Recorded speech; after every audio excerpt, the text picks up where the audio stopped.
Greetings planty people and welcome back to my jungle. So, I do apologise for kind of disappearing for a couple of weeks. I was on holiday and then I didn't really have time when I got back to film a video. I didn't want to just give you like a random rushed video, you know what I mean? So I just kind of waited till I had some actual time and to have a look what I could actually do. Have a look at my little plants. I had so much watering to do. It was ridiculous because it was actually, I think it was quite warm while I was away, which is, you know, is what it is. But I came back to mealybugs, spider mites and thirsty plants. So I've been quite busy, but here we are. So today's video is going to be about just basically a massive update on my plants. I've got some new bits to show you. And I've got some new growth to show you. So it's just going to be a big cocktail of planty things. Let's have a chat. Let's get started. So, shall we start off with some new bits and bobs that I've gathered? I haven't gotten loads. I've been sensible. But yes. Oh, also, it probably looks a little bit empty back there. I've had to move my Monstera elbow downstairs because it's growing too big now. She's too big to be in that corner and it was blocking all the light from my corner plants back there. So she lives downstairs, don't worry, I still have her, but she's just getting a bit big. And as you can tell, my ceilings aren't massively high, so is what it is. Anyway, let me show you some new bits and bobs. Okay, so I literally got this 2 days ago and it's a plant that I've never had before. I've never thought of getting. And you probably won't be able to guess what it is. From looking behind me, you kind of have a sense of what I like. Usually I go for more spooky looking plants, anything with a striking leaf, anything weird, but I also like the classics as well. But do you want to see it? First of all, I don't know how to pronounce it. Look at this, how different is this? So I think according to Google Chrome, this is known as a waffle plant, but this specific variety isn't the waffly leaved ones. This is just like the classic, I think it's like a purple. It's called purple something, like, can you see the backs of the leaves there? It's absolutely stunning. And we have a little flower somewhere. Where's your little flower? Okay, so, oh, there it is. We've got a little tiny flower. Isn't that fabulous? So, right, I'm going to really struggle to read this. For decoration, not for consumption. So don't eat this. You don't want to taste a little salad out of this. It probably won't do you good. So it's called a Strobilanthes alternata. Purple waffle plant. But I have done no research on how to look after it. I think it's actually a little bit thirsty now. You see its little droopiness. If I don't know what to do with a plant, I water it every 2 weeks and bright and direct light. That's just kind of my default with plants if I don't know what to do, but I will be doing some research, don't worry. I think I'm going to do a video on it for TikTok as well. So yeah, just let me know what you think. I just really like how different it is to everything I have. I like that it looks spooky, but it also looks like you could grow it outside. It's just a complete different vibe. I'm trying to add a bit more of a variety, but still have a sort of theme in a way. I don't know how to describe it, but have you guys ever owned one? Would you ever own one? And have you got any tips? I might propagate it a bit because it's like kind of potted a bit weird. Like, do you see it's a bit bold? Oh, I love that colour on the back. That colour, perfect lipstick shade. I think I've got one that colour. Oh, I don't know. I need to match my makeup to my plants. I mean, I've gone for a green. I've gone for a green today. Half green. But yeah, love it. Love it. I'm just going to call it waffle plant because the name's too weird. I'll have to do some studying on that plant. Okay, so the next bits, actually, I was kindly sent. I'll link the shop down below. But they messaged me on Instagram and they were like, hey, Queen. And I was like, hey. And they're like, can I send you some Alocasia goodies? And I was like, of course. Of course you can. I'm very open to that and I appreciate it. Like, thank you. You probably know I have a bit of a rocky history with Alocasia. I kind of fell into the trap when I first got into plants of getting loads of Alocasia without knowing that they can be a little bit tricky sometimes. The majority of people that I've talked to about it on TikTok, they do struggle with Alocasia as a whole, but there are people that are like, I don't know what, I don't know why everyone's struggling, it's fine. I mean, everyone has their strengths, but the key basically is to not overwater them, and that's something that I've kind of had to learn not to do with basically all my plants. So I was a bit like, okay, we'll go for easy ones, the ones that I know that I've been good with in the past. So it's right beside me. Can you see her? Can you see her? So I need to chop this leaf off. It's doing that classic Alocasia thing where it drops a leaf and it grows a leaf. So isn't that wonderful? Beautiful. So this is Alocasia cucullata. Cucullata, still don't know how to pronounce it. And this is one I had a while ago. It did get wiped out by spider mites before I knew what I was doing, but it lasted, I think, probably the longest out of all my Alocasia. For some reason, it's just extremely easy. I don't know why it's this one. Maybe it's got stronger roots. I'm not sure, but I just love it. I like how kind of rippled it is. It's nice and classic. It's not like one of those fancy ones with all the patterns on it. It's just a nice plant. I've got no complaints. It was sent very well packaged, so I had no breakage or anything. It was a little bit droopy only because it was thirsty and it was a hot day when it got sent to me, so it perks right back up. But yeah, the shop, they have loads of other Alocasia if you're into that. I think they've got some other bits and bobs as well if you're not into Alocasia.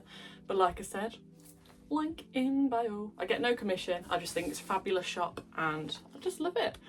So yes, if you want to get into Alocasia and you're a little bit scared from everyone telling you that they're really tricky, try this one out. I'm telling you, it's really easy. And they make a lot of corms. So if you want to propagate loads of little babies, they propagate really well. Like I had like a whole army of little ones that I just gave away to everyone back a day, but definitely get yourself one of these. Okay, the next one I'm gonna have to get from behind me. So here we have another one, and this is also an incredible starter Alocasia if you're a little bit put off. So this is another one I had a very long time ago, and I think I had a variegated one. That one, spider mites got that. Classic spider mites. So I always have my spray ready. This is the one I always recommend. It is a pesticide though. It is a pesticide though, so you do have to be careful. Like, spray down your plants, make sure you have ventilation, maybe wear gloves as well. Just don't breathe it in. Don't breathe it in. Or even like spray it in the bathroom. Keep it in the bath, let it drip, because yeah. But that's my last case scenario if I have a pretty bad infestation, and Alocasia are just spider mite magnets. But anyway, this one, like the cucullata, an absolute breeze, and it's just so they're very easy to find. They're both very affordable prices. They're not like the weird rare ones that you find that are like £1 million, like the venom. Love the venom, but this one is just an absolute breeze. And this one makes loads of corms as well, easy to propagate. So if you're not keen on the look of the cucullata, they look completely different. This one's got a more of a deep green and the more of the classic Alocasia shaped leaf. And it's got like a hint of purple on the back. Look at that, look at that. And these could get pretty big as well. So get yourself one of these if you want an easy one. It's just one that I always recommend to everyone. Can I put this back without a casualty? Let's have a look. Yay! And the last one they sent me, I did have a bit of a casualty with it, but it was my fault. I was kind of rearranging all my plants like I usually do, like every 2 weeks or so. That's why it looks so different behind me. And I knocked this one over. But look, she's fine. So this is the Alocasia Platinum. I know you can't really see much. It looks a little bit like a softer version of the Alocasia Dragon Scale, but obviously a bit more silver. That's where the Platinum name comes from. I've got soil in my lip gloss, but it's not as like ripply. It's a bit more flat, but still has that gorgeous texture. I'm gonna see. I feel like a beauty YouTuber. Gorgeous. So I'm not too worried about this one. It's in a lovely chunky soil. That all came in really good soil, so that's also key with Alocasia, because they're so sensitive to root rot. you want to make sure it's in nice breathable soil so they don't get soggy roots and just melt on you. But yeah, definitely recommend this shop. Like I said, link down below. Check them out if you want to treat yourself. They're just absolutely fabulous, and they're all really good prices as well. So yes, Alocasia. I'm back on my Alocasia journey. I also got myself just a little Alocasia bambino as an experiment because I've killed about 4 of these. Just being honest. It seems to be doing okay. I think it does need water, but I'm always so scared to water these guys. Yeah, these guys are always labelled wrong. It's Alocasia amazonica. No, it's wrong. Similar, but completely different at the same time. But yeah, these ones are known for being absolute noses. Absolute noses. So yeah, I'm keeping my beady little eyes on this one, but it does need a water. Okay, so that's it for new plants. Shall we move on to Hoyas now? Don't click off. I know not everyone's a big fan of Hoyas, and that's totally fine. It's absolutely fine. Everyone has their tastes. I've said this absolutely a million times. I wasn't the biggest fan for a long time. I had like 1 or 2 just because. And then all of a sudden, addicted to Hoyas. Lottie just kept sending me millions of cuttings, and now I have so many. And recently, now that they're more established and they're, you know, it's growing season, they're all flowering. So I'm going to put photos all around here because I didn't want to move them because I need to tidy because they're all downstairs, but I'm going to put loads of photos all around me of all my flowering Hoya at the moment, and it's just such a treat. Hoyas are usually quite plain, not all of them, but most of them are quite kind of plain looking, like a nondescript kind of like semi-succulent plant, and then when they give you these magic flowers, it's like pow, whoa. And the sap that they create tastes delicious. Oh, the wind's really picking up. If you can hear, it's the weather, it's not me. But I did a video on TikTok of me taste testing my, I think it was my Hoya carnosa, the rope one. I licked the sap on that one and it tasted like chocolate. It was fabulous. My Hoya kerrii is about to flower as well. I think it only gave me like a little bloom last year, but there's more peduncles, love that word, all over it. So I'm super excited for that. I just love Hoya. I understand if you don't like them, but we'll get you eventually, don't you worry. Should we go on to some more updates? More updates. Okay, we'll go for a bit of a rogue one. So,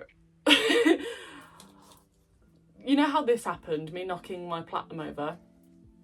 Well, I did the same to one of my favourite unique plants that not a lot of people have. My Syngonium steamarkii. I had to think how to say that because it's such a long word. Here's a photo of it fully grown. Well, with its leaves. So as you can see there, it's just fabulous. It looks like if you mix an Alocasia with a philodendron. It doesn't, to me, look like a Syngonium. I got it on eBay. I was just like doom scrolling on there looking for like weird interesting plants, and there we go. Ordered a big cutting of that. It rooted like an absolute dream, and I've just been obsessed with it ever since. But I knocked it over. I knocked it over and I completely snapped it.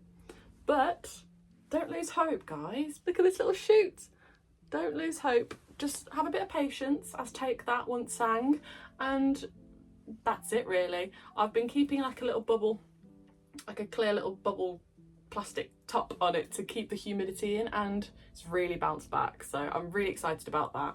And the other half, the actual stem, is in a glass jar of water somewhere back there, and that seems to be doing okay as well. So if anything, it's a blessing. I've got 2 plants out of 1.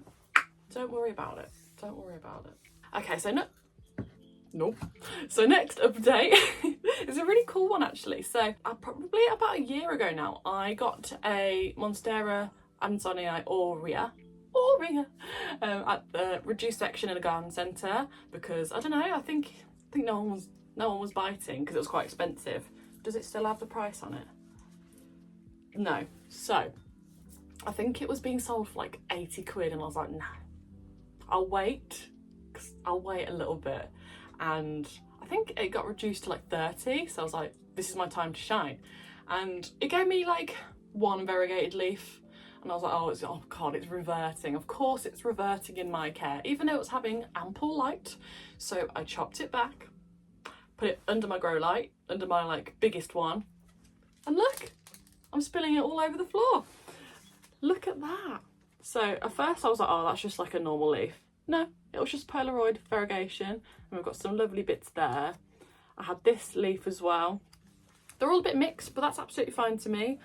All I care about is that it's actually variegated. So we've got an absolute mishmash. Sorry, I'm spilling soil everywhere. And also there's some random oxalis growing in here.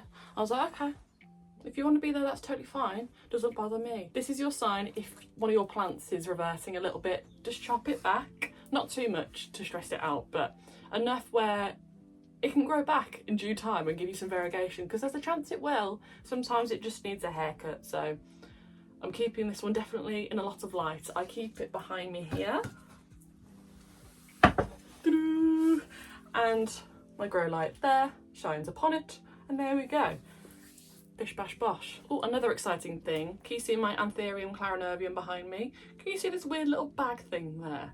So, I'm not that educated in the terms of Anthurium. I'm quite a new Anthurium lover, with way to put it, but I do have a couple sprinkled behind me. I've got crystallinum, I've got crystallinum silver blush, had to think then. I've got a miscellaneous one, still don't know what that one is, and the clarinervium. This one I've had for quite a while now. I'd say probably like 3 or 4 years. It's grown significantly bigger. It probably needs a repot. That's probably going to be my next video, just repotting literally everything, because I've been putting it off, but we have an inflorescence on it. So I've got a lovely little bloom there, but I've put a bag round it, like a little baggie that my eyebrow piercing came in, just to keep the pollen in there. And it has, I'll give it a bit of a shake. There is pollen coming off, and stay. I've never actually pollinated an alocasia. No, I've never actually pollinated a Anthurium before, so if any of my other ones do, I'll take you, of course, on the journey of pollinating my Anthuriums, because I've never done it before and it's really exciting. I think my crystallinum is about to send out an inflorescence, so if it does, that pollen is going on there, but it probably won't be for a while because she's slow, so I'm gonna have to put that in the freezer and not forget that it's there, basically. So that's super exciting. I just want to make little hybrids and feel like a little mad scientist. I just think it's really fun. I just like experimenting like a little mad scientist. And I think that's it for now. My next video, I'm probably going to film in a few days, just doing loads of repotting, loads of plant chores, because I haven't had time and I've been putting it off. So if you've got any questions, or it doesn't even have to be plant related, just anything you want to know, down below. I'll answer questions during the next video because I like chatting to you guys. It's all fabulous. And to leave on a positive note, I've almost reached 10k on TikTok, which is absolute insanity to me. What? Just me yapping about plants, it's just insane. Anyway, so if you don't follow me already, I'd super appreciate it. I appreciate every single one of you just for sticking around, and I've made so many lovely friends via plants. It's just insane. Sorry for getting cheesy, but I just wanted you to know I love you all. So if you've got any questions, or you want to chat on Instagram, I don't have Facebook or TikTok, just send me a message, give me a follow, and we'll have a little chat about plants. That's it really. So yeah, thank you for sticking around. I'll see you in the next video. All my social medias are linked down below, and the shop where I got that alocasia from. I will see you in the next one. I won't leave it as long this time, I promise. So have a lovely day, evening, whatever it is, wherever you are. I'll see you in the next one.